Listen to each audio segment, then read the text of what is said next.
దర్శకుడు అనిల్ రావుపూడి సీనియర్ హీరోలైన నందమూరి బాలకృష్ణ, వెంకటేష్తో చేసిన సినిమాలు బాక్సాఫీస్ వద్ద సూపర్ డూపర్ హిట్ దక్కించుకున్న సంగతి తెలిసిందే.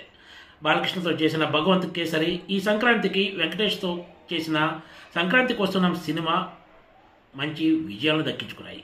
ఈ ఏడాది విడుదలైన సంక్రాంతికి వస్తున్న సినిమా ఎన్నో రికార్డులు నమోదు చేయడంతో పాటు ఏకంగా 300 కోట్ల రూపాయల గ్రాస్ వసూలను సాధించింది.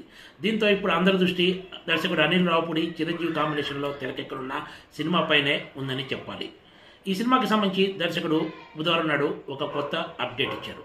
తమ ఇద్దరి కాంబినేషన్లో తెరకెక్కుతున్న సినిమాకి సంబంధించిన స్క్రిప్ట్ ఫైనల్ అయిందని, దీన్ని లాక్ చేసినట్లు ఆయన వెల్లడిస్తూ త్వరలోనే శంకర వరప్రసాద్ను పరిచయం చేయబోతున్నట్లు తెలిపారు. అంటే ఈ సినిమాలో చిరంజీవి పాత్ర శంకర వరప్రసాద్గా ఉండబోతున్నట్లు ఆయన సంకేతాలు ఇచ్చారు.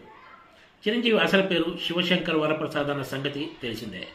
త్వరలోనే ముహూర్తం ఫిక్స్ చేసి చిరునవ్వుల పండుగకు శ్రీకారం చుట్టబోతున్నట్లు ఆయన ఒక పోస్ట్తో వెల్లడించారు. ప్రస్తుతం చిరంజీవి వశిష్ఠ దర్శకత్వంలో తెరకెక్కుతున్న విశ్వంబర సినిమాలో నటిస్తున్న సంగతి తెలిసిందే. దీంతోపాటు దసరా దర్శకుడు శ్రీకాంత్ ఓదేలా సినిమాకు కూడా ఆయన ఓకే చేశారు.